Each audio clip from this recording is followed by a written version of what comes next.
Hallo und herzlich willkommen zu einer neuen Folge von Mazda News. In diesem Video stelle ich euch zwei bekannte Mazda-Modelle vor, die im Jahr 2025 eine Auffrischung bekommen. Das sind meistens technische Veränderungen, neue Ausstattungsdetails, andere Farben und noch vieles mehr. Das betrifft zum einen mal den Mazda CX-60, den ihr sicherlich schon kennt, und etwas unbekannter ist allerdings der Mazda MX-30 EV. Das ist unser Range Extender, auch Plug-in-Hybrid genannt. Auch bei dem gibt es einiges Neues zu entdecken und wenn euch das interessiert, bleibt auf jeden Fall dran. Gleich nach dem Intro geht's los.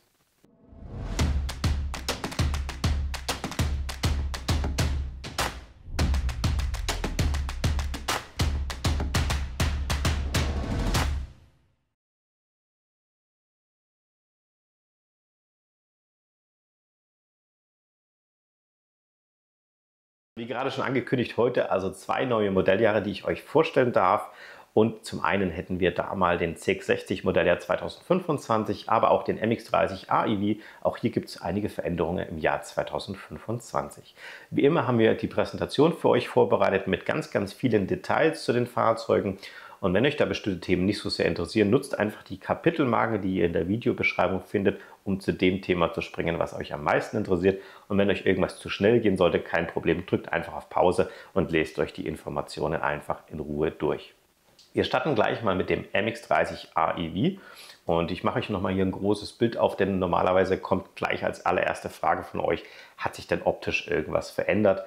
Es gibt kleine optische Veränderungen, die betreffen allerdings eher die Felgen und so ein bisschen die Farben, aber grundsätzlich die Autoform hat sich nicht verändert. Auch im Innenraum gibt es einiges, aber das werde ich euch dann gleich noch zeigen. Hier seht ihr schon mal das Auto für alle, die es bisher noch nicht kennen. Es ist ein kleiner SUV, es schaut jetzt hier im ersten Moment wie ein Coupé aus. Tatsächlich hat er zwei große Seitentüren, aber es gibt nochmal zwei versteckte Türen, dass man wirklich auch bequem hinten einsteigen kann. Wir nennen das eben Freestyle-Türkonzept. Ich zeige euch nachher auch nochmal hier eine Detailaufnahme. Dieses Auto ist als Plug-in-Hybrid tatsächlich auch ein bisschen erklärungsbedürftig. Viele Kunden kennen das Modell nicht oder können sich auch unter einem Plug-in-Hybrid nicht richtig was vorstellen. Deswegen habe ich extra mal eine kleine Folie für euch vorbereitet, wo so ein bisschen die Besonderheiten hervorgehoben werden. Und zum einen haben wir mal typisch für ein Plug-in-Hybrid einen Elektromotor in dem Fahrzeug und einen Benzinmotor. Und man kennt das eigentlich von anderen Plug-in-Hybriden, dass wenn der Elektromotor beispielsweise keinen Strom mehr hat, dann setzt also der Benzinmotor ein und man kann dann einfach noch weiterfahren. Das ist grundsätzlich bei uns schon auch so. Allerdings gibt es eben nochmal zwei verschiedene Plug-in-Hybride. Wir haben jetzt hier einen sogenannten seriellen Plug-in-Hybrid. Das bedeutet, unser Benzinmotor hat keine direkte Verbindung zur Achse. Das heißt, der treibt dieses Auto nicht wirklich an. Das ist eher wie so ein Generator. Das heißt, wenn der läuft, wird der Akku geladen und dann fährt das Auto weiterhin mit Strom. Es ist also das einzige Auto im Moment, das permanent mit einem Elektromotor angetrieben wird. Pardon, der einzige Plug-in-Hybrid, der mit einem Elektromotor angetrieben wird. Der große Vorteil davon ist, dass man eben hier eine sehr konstante Drehzahl von diesem Motor generieren kann. Und wenn man mal stärker beschleunigt, würde ja ein normaler Plug-in-Hybrid richtig in der Drehzahl hochdrehen, würde laut und brummig werden. Das ist bei dem Auto nicht der Fall. Der wird also ganz konstant laufen, wenn der Akku geladen werden muss. Sehr angenehm und vor allem auch sparsam und auch eben, wie ich schon sagte, sehr leise. Der Motor, der Elektromotor, der eingebaut ist, ist sehr kraftvoll. Wir haben hier 170 PS, das ist in dieser Fahrzeugklasse der stärkste in seiner Klasse. Gucken wir uns mal so ein bisschen die Emissionen an, also beispielsweise, was sind denn auch so die Vorteile von so einem Plug-in-Hybriden. Einerseits haben wir hier einen sehr großen Hochvolt-Akku drinnen, der wird 17,8 Kilowattstunden haben, sage ich euch nachher noch ein bisschen was dazu. Und dadurch, dass wir so viel Energie in dem Auto haben, können wir natürlich diesen Vorteil nutzen. Wenn das Auto beispielsweise draußen steht, könnt ihr einfach per App oder auch per zum Beispiel Vorprogrammierung im Auto eine Vorheizfunktion nutzen. Das heißt, wenn ihr also morgens immer um 8 Uhr auf die Arbeit fahrt, stellt ihr einfach zum Beispiel 7:30 Uhr ein, dann geht es automatisch, dass das Auto schon mal warm wird und ihr müsst nicht mehr Eis kratzen oder ihr nutzt einfach die App, drückt einfach auf Heizen und schon ist das Auto schön warm. Im Sommer funktioniert das natürlich ganz genauso umgekehrt. Das Auto steht in der hitzepralle Sonne, ihr habt vielleicht Kinder und wollt jetzt nicht in so ein richtig heißes Auto einsteigen. Kein Problem, einfach kurz vorher in die App reindrücken, bitte kühlen und schon wirkt die Klimaanlage ins Auto und die steigt ein richtig schön temperiertes Auto ein. Wir haben jetzt hier eine Reichweite von 85 Kilometer bei diesem Plug-in-Hybrid. Jetzt wird es vielleicht einige sagen, ja, aber Elektroautos fahren ja viel weiter. Das ist natürlich richtig. Plug-in-Hybride haben grundsätzlich mal einen etwas kleineren Akku. Warum 85 Kilometer? Nun, grundsätzlich fahren die meisten von euch Zuschauern eigentlich im Schnitt 30, 40 Kilometer am Tag. Viele davon deutlich, deutlich weniger, denn es ist ja ein Durchschnitt. Es gibt auch welche, die fahren 100 Kilometer am Tag und dann ergibt sich eben diese 30 bis 40 Kilometer. Und das hat sich Mazda im Endeffekt ja auch hergenommen anhand von Statistiken. Er hat gesagt, okay, wie groß sollte der Akku sein? Und damit kommt man also locker diese täglichen Strecken. Steckt ihr dann einfach am Abend wieder in die Steckdose rein, so ähnlich wie sein eigenes Handy, dass man dann am nächsten Morgen wieder vollgeladen auf Arbeiten mitnehmen will. Dann haben wir das Thema Reichweite. Dann gibt es Kunden, die sagen, ja, ich möchte gerne ein Elektroauto kaufen, aber ich habe eben Angst, dass ich irgendwo an der Ladesäule stehe und die ist dann defekt oder die Zahlung funktioniert gerade nicht oder die ist belegt und dann muss man da warten oder was auch immer noch machen. Also man sagt dazu auch Reichweitenangst. Das ist natürlich der große Vorteil bei so einem Plug-in-Hybrid. Das heißt, wenn ihr hier irgendwann in eine Situation kommt, wo beispielsweise die Ladesäule eben belegt ist oder einfach der Akku leer ist, ist kein Problem. Das Auto fährt ja ganz normal weiter. Ihr geht zur nächsten Tankstelle, füllt Kraftstoff auf. Das heißt, wenn ihr sagt, ihr habt eine große Urlaubsreise, ist überhaupt kein Problem. Ihr müsst euch keine Gedanken über irgendwelche Ladesäulen machen. Ihr fahrt einfach in den Urlaub. Fertig. Ja? Also super einfach und flexibel. Ihr seid nicht abhängig von irgendwelchen Ladesäulen. Finde ich ein großer und wichtiger Vorteil. Und damit, wenn man jetzt den ganzen Tank leer fahren würde, dann ergibt sich da eben eine Gesamtreichweite von über 600 Kilometer. Aber eigentlich ist das Quatsch, weil ihr tankt dann einfach wieder nach. So, dann haben wir natürlich die Möglichkeit, das Auto auch zu laden und das geht natürlich an eurer Haushaltssteckdose ganz genauso, dauert natürlich ein bisschen länger, sage ich euch nachher noch was dazu. Dann sagt man dieses sogenannte AC-Laden, das sind diese Wallboxen, die ihr vielleicht schon mal kennt oder einfach normale Ladesäulen. Da lädt dieses Fahrzeug eben dreiphasig mit maximal 11 kW. Und dann haben wir noch das sogenannte Schnellladen, da sagt man auch DC-Laden dazu. Das kann dieses Auto auch bis maximal 36 kW, ist tatsächlich auch ein Alleinstellungsmerkmal, denn die Plug-in-Hybride haben ganz, ganz selten einen DC-Charger und dann eben die 36 kW, das ist also schon sehr gut. Damit könnt ihr das Auto also, wenn ihr so eine Schnellladesäule steht, tatsächlich in ungefähr 25 Minuten von 20 auf 80% aufladen. Zum Beispiel, wenn ihr irgendwo einkaufen seid, gibt es manchmal ja einfach so einen Charger oder sowas in der Art. Das mal jetzt so als kleiner Überblick. Jetzt schauen wir uns noch mal ein bisschen die technischen Daten von dem Auto an. Ich sagte ja vorhin schon, das Auto hat noch so eine versteckte hintere Tür. Mazda sagt da auch Freestyle-Türkonzept dazu. Die schon länger zuschauen, die Marke Mazda kennen, der Mazda RX-8 hatte das gleich. Das ist natürlich so, eigentlich ist dieses Auto als Coupé konzipiert gewesen und dann hat man gesagt, okay, wenn man hinten einsteigen will, wäre das vielleicht doch ein bisschen blöd bei engen Parklücken. Also hat man die vordere Tür ein bisschen kleiner gemacht und hat die Möglichkeit geboten, hinten einfach nochmal diese Türen aufzumachen. Dadurch fällt die sogenannte B-Säule, also die Säule, die zwischen vorne und hinten sich befindet, komplett weg. Und das macht es natürlich dann auch besonders einfach, hinten einzusteigen. Also eigentlich ein Coupé, der besonders bequem ist und auch für Kinder und so weiter sehr gut geeignet ist.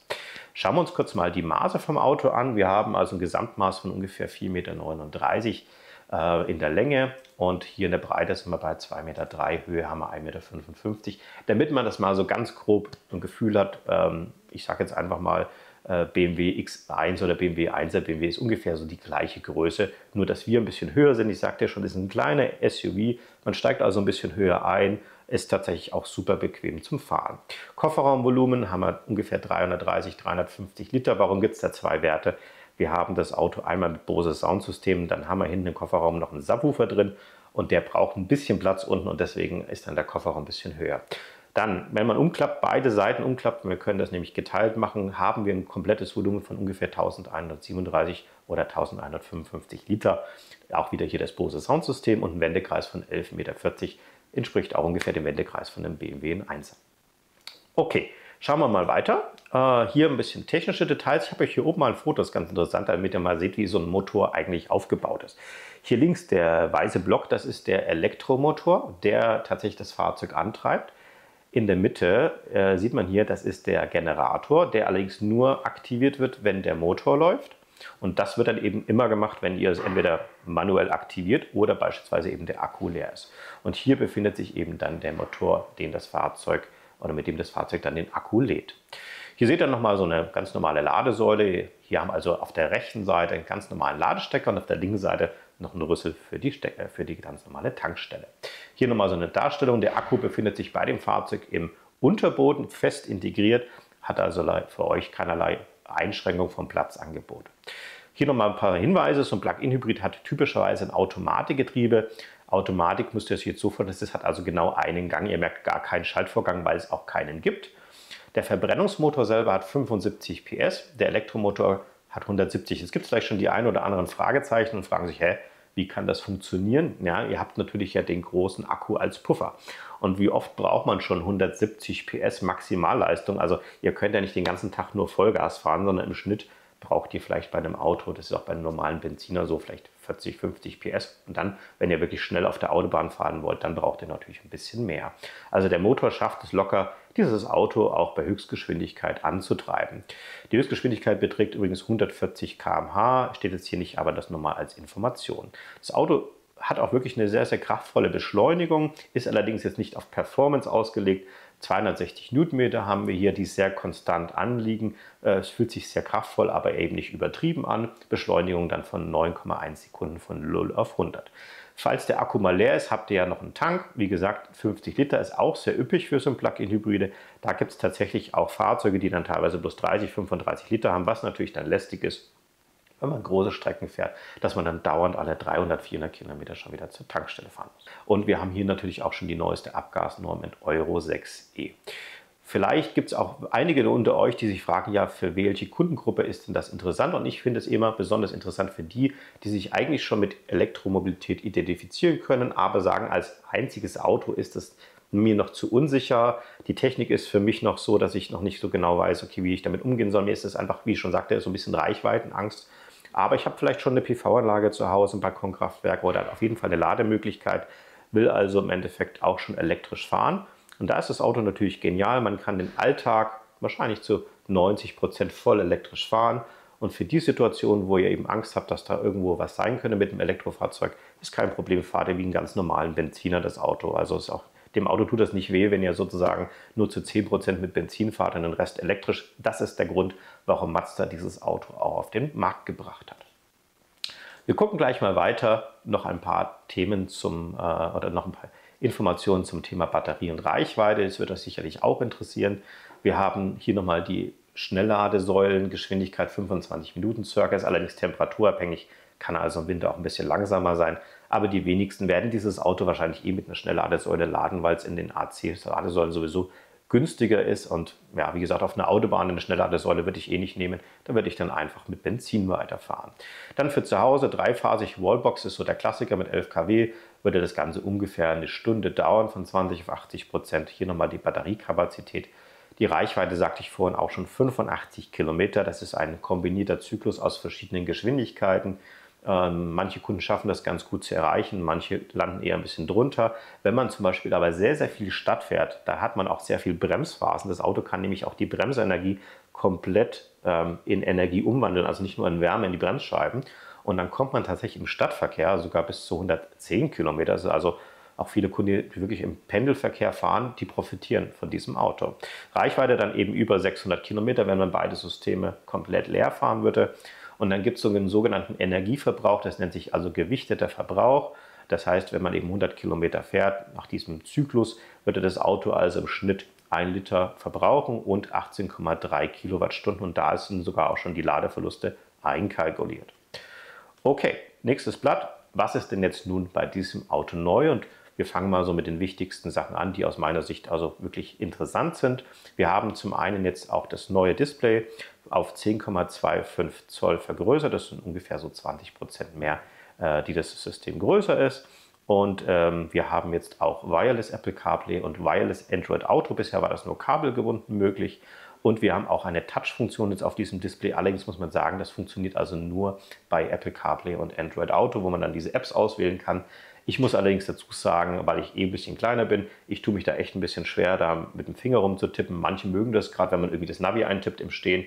Da ist das auf jeden Fall ein Riesenvorteil. Ansonsten einfach mit dem Drehdrücksteller oder sowieso mit der Sprache bedienen.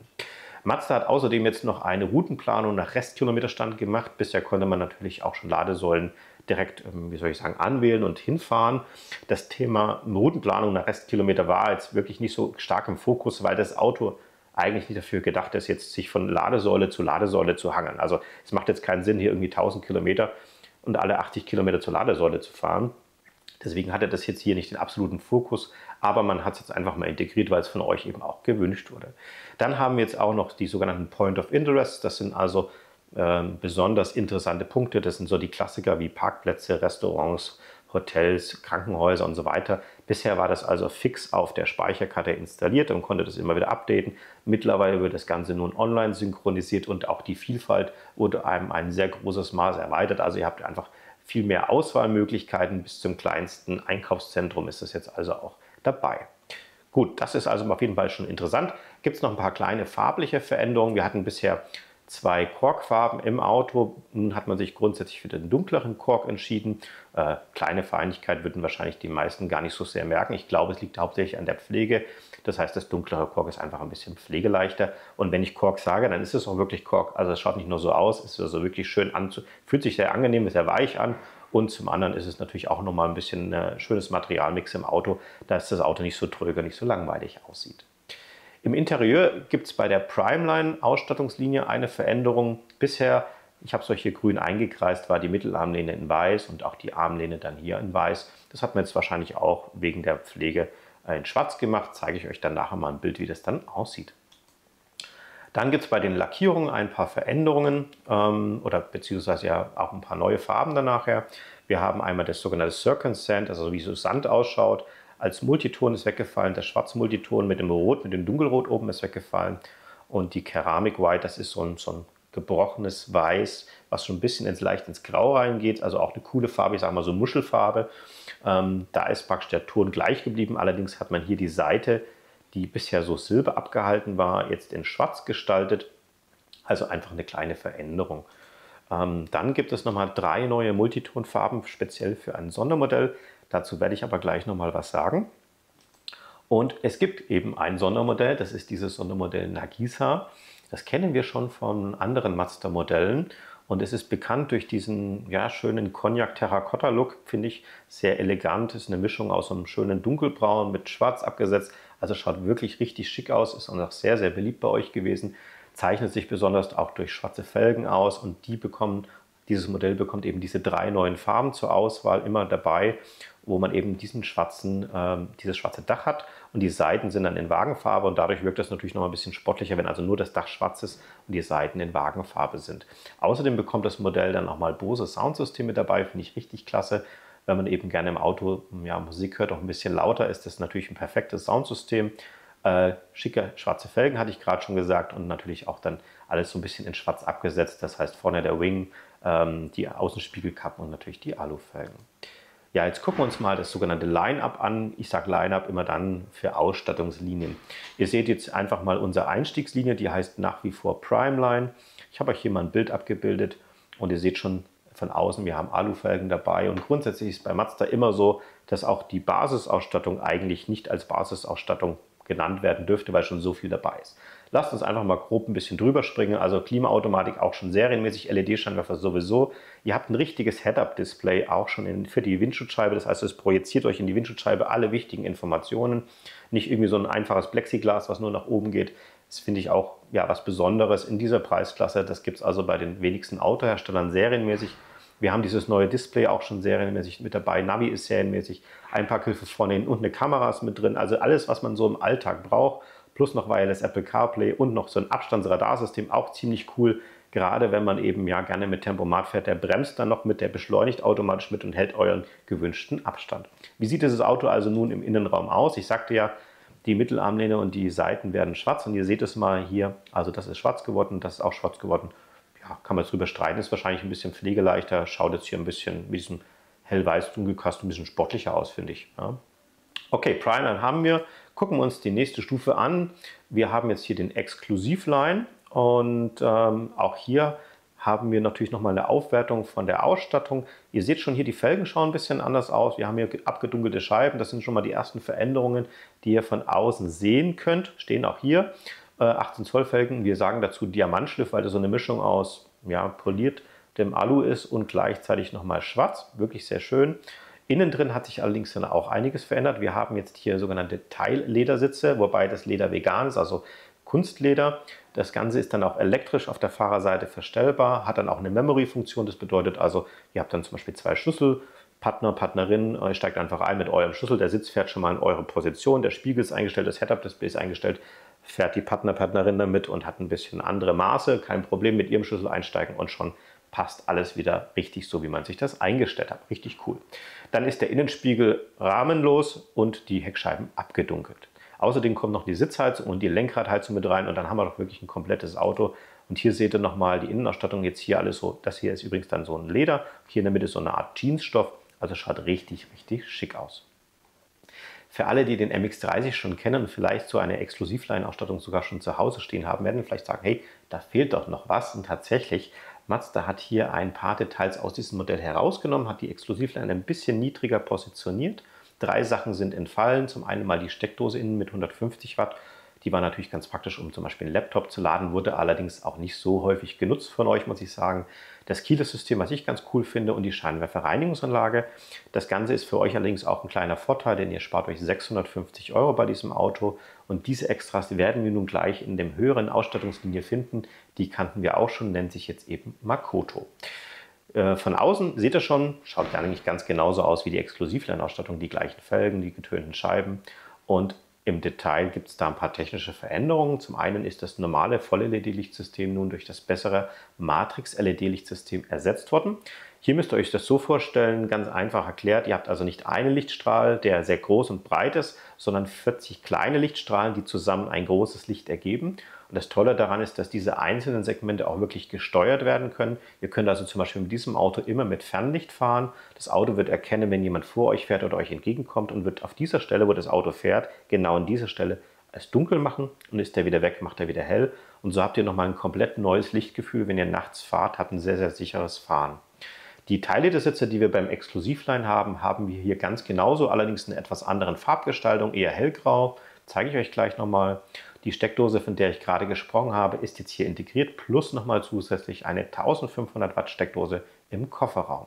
Die ist natürlich besonders praktisch, wenn ihr beispielsweise zum Camping geht oder angeln geht oder vielleicht irgendwo ein Gartengrundstück habt, wo es keinen Strom gibt. Da könnte man theoretisch alles Mögliche mit betreiben, vom Rasenmäher über irgendeinen Gasgrill oder sowas in der Art. Also ganz nach Lust und Laune. Und dann haben wir hier auch noch dieses schlüssellose Zugangssystem bei dem Auto mit drin. Schauen wir mal kurz rein. So sieht es aus, also eher ein bisschen edlere Optik von innen. Wurde auch in der Vergangenheit schon sehr, sehr gerne von euch so gekauft. Weiter geht es mit dem Sondermodell Nagisa. Ihr seht schon, das Modell Nagisa ist also überhalb des Makoto angeordnet. Das heißt also, wir haben alle Extras, die der Makoto sowieso hat, plus nochmal ein paar Besonderheiten. Das Bose Soundsystem hatte ich vorhin schon gesagt. Diese Teilledersitze habt ihr auch schon gesehen, also ich will es jetzt nicht alles nochmal wiederholen. Also alles, das, was ihr da sehen könnt, ist praktisch entweder noch ein bisschen besonderer oder zusätzlich eben reingekommen. Ihr seht hier mal so ein Bild in dieser Farbe. Das ist sicherlich Geschmackssache. Ich finde, in echt schaut sie richtig cool aus. Hier auf dem Bild wirkt sie eher ein bisschen matt. Aber sicherlich gibt es Kunden, die sagen, nein, würde ich mir nie kaufen. Ich kaufe mir die typische Mazda-Rot oder Schwarz. Aber es ist einfach mal was Besonderes. Ich zeige es euch nochmal von innen. Hier seht ihr es auch nochmal. Hier mit diesem dunkelbraun, mit dem Schwarz. Hier nochmal eine schöne Kontrastnaht in der Mitte. Auch außen wirklich farblich sehr, sehr schön. Und insbesondere zu dem Kork passt das natürlich hervorragend. Jetzt gibt es aber natürlich noch mal was anderes, das ist jetzt neu. Mazda nennt die höchste Linie nun Makoto Plus. Und dieses Fahrzeug hat also noch mal 2 zusätzliche Extras. Ein Paket, das es früher einzeln zu buchen gab, das sogenannte Premium-Paket. Das ist einmal dieses Vierfach-Kamerasystem, also wo ihr normalerweise eine Rückfahrkamera habt, habt ihr dann noch zusätzliche Spiegelkameras und nach vorne eine Kamera. Und aus diesen 4 Kameras wird dann eine Art 360-Grad-Rundumsicht erzeugt. Ist auch nochmal mit dynamischen Linien, also nochmal deutlich aufwendiger gestaltet, auch von der Auflösung nochmal deutlich besser. Wir haben dann zum Beispiel, was ist noch wichtig, das Bose Soundsystem mit drin vom Nagisa. Wir haben noch eine sogenannte Frontüberwachung für den Querverkehr, also beispielsweise ihr fahrt irgendwie vorwärts aus eurer relativ unübersichtlichen Einfahrt raus und dann kommt auf einmal jemand vorbeigeschossen, ihr habt den aber irgendwie nicht richtig gesehen, dann wird das Auto euch einmal warnen und gleichzeitig dann auch noch eine Notbremsung einleiten. Und dann haben wir noch zusätzlich die sogenannte erweiterte Stauassistenz, wo der normale adaptive Tempomat ungefähr bis 30 km/h runtergeht, geht der komplett bis 0 auf Stillstand und fährt dann einfach dem Verkehr hinterher durch Tastendruck, also wirklich nochmal ein bisschen bequemer das Ganze. Und ein Aufmerksamkeitsassistent ist beispielsweise auch noch mit dabei, der eben merkt, wenn ihr beispielsweise total übermüdet seid. Das Ganze wird also kameraüberwacht sein. Gut, das ist also sozusagen unsere komplette Top-Linie Makoto Plus. Dann schauen wir uns noch das Thema Zubehör an und hier ist es besonders wichtig, vielleicht für die, die schon einen MX-30 fahren, wo das Leasing ausläuft oder vielleicht schon einen gebrauchten zu Hause stehen haben. Das ganze Zubehör, was ihr für euer Auto besitzt, zum Beispiel Winterräder oder andere Dinge, könnt ihr natürlich auch beim aktuellen Modell weiterverwenden. Ist also komplett kompatibel. Und wenn ihr eben sagt, nö, ich habe noch nicht so ein Auto, was gibt es denn da alles? Da gibt es also von Mazda auch die Möglichkeit, sich da so ein bisschen durchzuzappen. Gibt es so online so einen Katalog oder hier einfach mal ein paar Vorschläge von mir, beispielsweise hier so beleuchtete Einstiegsleuchten, das ist ein ganz nettes Gimmick. Dann hier sehr beliebt bei euch auch der Fahrradträger, wo man seine Fahrräder hin drauf machen kann. Hatten wir euch auch schon mal ein Video auf YouTube hochgeladen, verlinke ich euch mal hier oben. Und natürlich auch dann hier schicke Alufelgen, Dachträger und so weiter und so fort. Da gibt es also wirklich eine ganze Fülle an Produkten. Ja, und dann stellt sich natürlich die Frage, ja, wann kann ich denn dieses neue Modell eigentlich bestellen und so weiter und so fort. Das zeige ich euch jetzt mal. Also grundsätzlich ist es so, dass der neue 2025er MX-30 bereits bestellbar ist und die ersten Autos werden voraussichtlich jetzt so Anfang Februar bei den Händlern anrollen. Die Konfiguration selber, wenn ihr euch da einen zusammenstellen wollt, ist bei Mazda.de schon möglich. Der Konfigurator ist vor ein paar Tagen dann auch online gestellt worden. So, jetzt kommen wir aber auch gleich schon zum nächsten Auto, dem Mazda CX-60. Gleich am Anfang natürlich die Frage auch hier wieder, was hat sich denn optisch verändert? Und auch hier ist es so, mal abgesehen von der neuen Farbe, sind die meisten optischen Veränderungen im Innenraum und es gibt eben auch sehr, sehr viele technische Veränderungen. Wir steigen gleich mal ein und arbeiten das so Stück für Stück ein bisschen ab. Wir fangen mit der Farbe an. Eine neue Farbe ist hinzugekommen, das sogenannte Circumscent, habt ihr bei dem Mazda MX-30 gerade auch schon gesehen. Hier seht ihr mal ein schönes Foto, wenn so ein bisschen die Sonne drauf scheint. Richtig, richtig schicke Farbe, aber sicherlich eben speziell. Müsst ihr euch einfach mal live anschauen. Dann gucken wir uns das Ganze mal an. Wir haben ja ein besonders beliebtes Modell bei euch beim CX-60, das ist die Humura Innenausstattung. Und ich weiß nicht, wie viele E-Mails ich von euch bekommen habe, ob es denn nicht möglich ist, den hellen Dachhimmel in Schwarz zu bekommen. Denn in Japan und in China gab es das eben auch schon in Schwarz. Und schauen wir uns das mal an. Wie ihr wurdet erhört, Humura-Dachhimmel in Schwarz, also nun aber wirklich nur bei der Humura-Ausstattung, das ist ja unsere sportliche Linie. Das ist also schon mal passiert. Dann gibt es eine weitere Veränderung, dadurch, dass die Humura-Linie wirklich so massiv von euch gekauft wurde, hat Mazda nun auch von dem Takumi das bessere Leder, das Nappa-Leder im Humura eingebaut. Das war auch so ein Wunsch von euch, eher ein bisschen weicheres, feineres Leder zu verwenden. Das habt ihr jetzt eben auch bekommen. Und damit das Ganze nicht ganz so schwarz in schwarz aussieht, haben wir für euch dann auch nochmal so Dekorstreifen in der Mitte. Das lockert das Ganze ein bisschen auf. Und dann gibt es noch eine dritte Veränderung, das betrifft das Innendekor. Ihr hattet ja bei der bisherigen Humura-Linie so eine Art Alu-Gewebe, das so ein bisschen strukturiert war. Und da gab es auch immer wieder das Feedback, dass das nicht so hochwertig aussieht. Und Mazda hat hier auch reagiert und hat eine Art ganz, ganz dunkle Holzoptik erzeugt. Das schaut eigentlich fast aus wie gebürstetes Metall, also wirklich sehr edel, ist aber kein echtes Holz. Aber schaut wirklich richtig gut aus zu dieser Innenausstattung. Also dreimal wirklich richtig interessante Extras. Dann gibt es noch ganz viele Veränderungen in der Soft- und Hardware bei dem Auto. Das betrifft zum einen mal hardwaretechnisch, also veränderte Dämpfer, weichere Federn, Achsschenkel wurden verändert, Getriebe wurde nochmal modifiziert. Bei der Software gab es auch einige Veränderungen, speziell bei der Lenkung, bei der dynamischen Stabilitätskontrolle. KPC steht für Kinematic Posture Control. Das ist unser Wankunterbindungssystem, dass das Auto also bei Lastwechsel nicht so wankt oder eine Kurve. Getriebeseitig wird es softwaretechnisch auch nochmal einiges verändert. Ziel und Zweck von allen Maßnahmen war nochmal mehr Fahrkomfort anzubieten, bessere Fahrstabilität und sanfteres Anfahren. Das sind so die Themen gewesen, die eben viele CX-60-Fahrer auch immer genannt haben, was sie gerne optimiert haben möchten. Mazda hat hier zugehört und das nun beim neuen Modell auch integriert. Der CX-80 hatte auch schon diese ganzen Veränderungen bereits integriert und die bekommt jetzt hier natürlich auch der CX-60. Wir schauen uns hier auch nochmal die Ausstattungslinien an, wie was konkret aufgebaut ist. Und wir starten weiterhin bei der Primeline Ausstattungslinie. Und wie ich vorhin schon sagte, genauso ist es hier auch wieder. Die Primeline ist bei uns eigentlich keine richtige Basisausstattung, also nicht nackig, wie man immer so schön sagt, sondern wirklich schon sehr üppig ausgestattet. Wir haben auch hier schon das große Navi mit dabei, weil es Apple CarPlay, Android Auto, sowieso LED-Scheinwerfer, Kamera, Einpackhilfe hinten vorne, kommt dann später noch dazu. 2-Zonen Klimaautomatik ist auch schon serienmäßig. 18 Zoll Leichtmetallfelgen und ganz, ganz viele Sicherheitssysteme, die hätten jetzt hier gar nicht alle hingepasst. Ja? Und wenn ihr einen Plug-in-Hybrid habt, dann könnt ihr den tatsächlich auch von der My Mazda App steuern. Wenn ihr jetzt einen Diesel hättet, dann könntet ihr den praktisch anschauen, aber ihr könntet ihn nicht steuern. Also zum Beispiel Vorheizfunktion und Kühlung, ähnlich wie beim MX-30. Die gibt es natürlich beim Mazda CX-60 ganz genauso. Schauen wir uns das Ganze auch nochmal vom Innenraum an. Auch hier seht ihr wirklich sehr hochwertig verarbeitet. Es ist ein sehr kleines Foto, aber für alle, die das Auto innen drin schon mal angeschaut haben, die können das wirklich bestätigen. Innen wie außen wirklich ein sehr, sehr schickes Auto und gut verarbeitet. Wir steigen ein Level höher, Exklusivline-Ausstattung, ebenfalls sehr beliebt bei euch gewesen. Und da gibt es natürlich schon einige Sachen, die hier extra hinzugekommen sind, die euch sicherlich auch interessieren werden. Zum einen hat man dann vorne im Scheinwerfer eine sogenannte Lichtsignatur oder LED-Lichtsignatur. Das bedeutet, das sind dann diese Katzenaugen, die man ja typischerweise so von den Scheinwerfern kennt, die bei dem einfachen Primeline eben noch mit einem normalen Glühbirne gelöst wurden, hier noch ein bisschen edler ausschauen. Die Sitzheizung ist mit hinzugekommen, die vordere Einparkhilfe natürlich. Das LED-Licht bekommt noch einen Fernlichtassistent, eine Lenkradheizung, eine Enteiser für den Scheibenwischer, auch sehr praktisch, weil das Auto doch recht groß ist, da kann man die Wischer gar nicht so einfach aufstellen. Die Felgen sind von 18 Zoll auf 20 Zoll gewachsen und das Keyless-System ist hier auch nochmal integriert worden. Also wirklich schon ein richtig, richtig gutes Paket, was hier in diesem Auto enthalten ist. Jetzt schauen wir uns das Ganze auch nochmal vom Innenraum aus an. Ihr seht jetzt hier optisch nicht große Unterschiede, ehrlich gesagt. Da müsste man sich das im Detail anschauen. Der Exklusivline hat innen drin einfach nochmal ein bisschen feineres Dekor, aber der Unterschied ist nicht wirklich groß.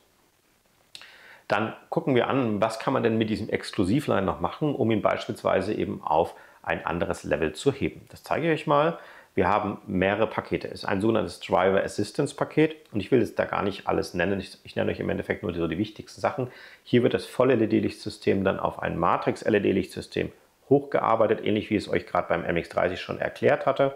Wir haben dann den adaptiven Tempomaten schon mit dabei, mit den erweiterten Stauassistenz und noch diverse Notbremssysteme, die dann noch hinzugekommen sind, die im Standard eben nicht enthalten sind. Paket liegt bei 1.600 €. Dann könntet ihr auch sagen, nein, ich will lieber das Convenience and Sound Paket. Das ist eher so ein bisschen für die Bose-Liebhaber, also kommt hier eine coole Soundanlage dabei, sogar mit Surround Sound. Die elektrische Heckklappe ist auch sehr beliebt bei euch und natürlich eben dieses Vierfach-Kamerasystem, was für so ein großes Auto durchaus auch wirklich ein wichtiges Extra ist. Unten habe ich euch dann hingeschrieben, dass dann diese Steckdosen noch hinzugekommen sind. Dann gibt es noch das Komfortpaket oder auch Lederausstattungspaket. Das heißt also, statt Stoffsitzen habt ihr dann Lederausstattung und dann auch elektrische Sitzverstellung. Dann kommt auch noch, weil es auch ein Komfortpaket ist, dieses sogenannte Personalisierungssystem, Driver Personalization System dazu. Das ist also ein kamerabasiertes System, was euch erkennt, ähnlich wie euer Smartphone, und dann alle Einstellungen, die ihr euch eingestellt habt, automatisch aufruft. Also beispielsweise Sitzposition, natürlich ganz einfach, aber auch natürlich beispielsweise Klimaanlage, Sicherheitsassistenzsysteme und so weiter und so fort. Ziemlich genial. Steigt jemand anders ins Auto ein, der auch einprogrammiert ist, wird alles, wie zum Beispiel Bass und so weiter, speziell auf diese Person eingestellt. Und so muss man nicht die ganze Zeit in irgendwelchen Menüs wieder irgendwas rumstellen, wenn wieder mal jemand anders mit dem Auto gefahren ist. Gut, dann gibt es noch ein Paket, auch sehr beliebt bei euch, ist das sogenannte Panorama-Schiebedach, also wirklich ein schönes großes Dach oben, was man auch öffnen kann, wenn man ein bisschen Frischluft mag, oder es bringt einfach ja gerade in der dunklen Jahreszeit einfach nochmal ein bisschen zusätzliches Licht ins Auto. Und ihr könnt diese Pakete also frei miteinander kombinieren. Ihr könnt natürlich theoretisch auch alle 4 nehmen. Das ist jetzt hier jederzeit auch möglich. Dann steigen wir schon in die nächste Linie ein. Mit Abstand die beliebteste Linie ist die Humura Ausstattungslinie. Und hier auch wieder das gleiche Konzept. Alle Inhalte aus dem Komfortpaket, die ich euch gerade gesagt hatte, alle Inhalte aus dem Driver Assistance Paket, zusätzlich der schwarze Dachhimmel jetzt für euch. Das vegane Leder im Armaturenbrett ist dabei und elektrische Lenkradverstellung ist noch zusätzlich und die 20 Zoll Leichtmetallfelgen sind jetzt hier in einem etwas anderen Design und komplett schwarz. Und ihr seht es hier schon, schwarze Spiegelkappen ist bei Humura auch noch Standard und auch vorne werdet ihr nochmal sehen, dass der Chrom ein bisschen dunkler ist, wirkt dadurch nochmal ein bisschen sportlicher. Dann schauen wir uns das auch mal innen drin an. Jetzt hier gar nicht so einfach zu erkennen. Hier, schaut hier auf dem Bild fast ein bisschen matt aus, als wenn es Teilleder wäre, ist aber Volllederausstattung. Der Streifen wirkt jetzt hier ein bisschen heller als in echt. Der ist normalerweise so dunkelbraun. Ich weiß nicht, warum der jetzt im Konfigurator so dargestellt wurde. Okay, weiter schauen wir mal Takumi. Und das ist sozusagen bisher immer die edle Linie gewesen. Und das sieht man auch schon von außen. Der Chrom, also normale Optik, also typisches helles Chrom. Dann hier diese diamantpolierten Felgen. Diamantschliff sagt Mazda dazu. Und innen drin zeige ich euch auch mal hier alles sehr edel gehalten, sehr hell, sehr offen. Und hier das sogar aus einem ganz schönen Stoff gemacht. Also schaut richtig schick aus, müsst ihr euch mal anschauen.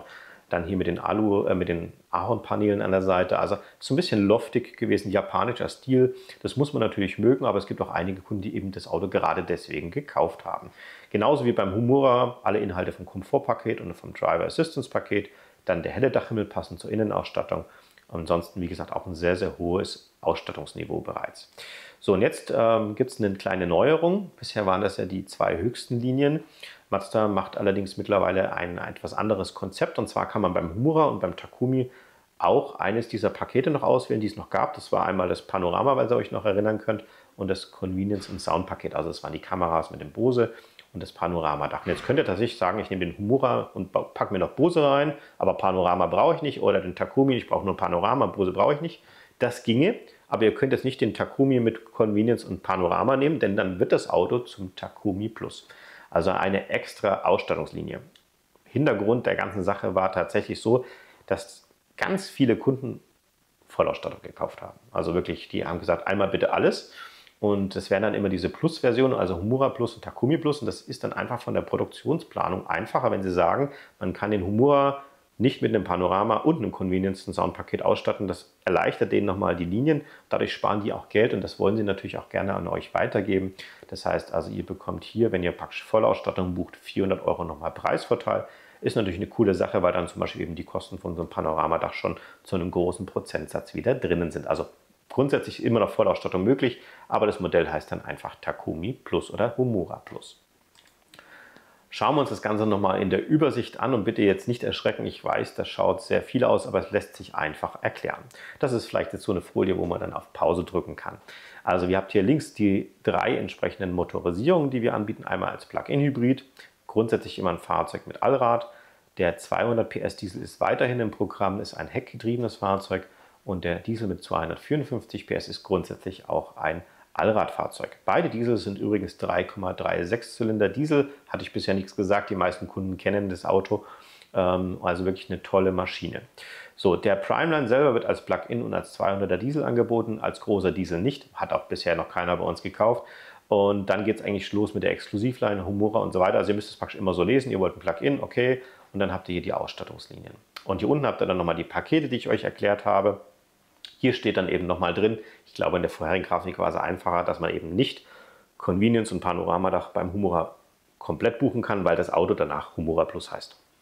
Hier unten haben wir die Metallic-Farben.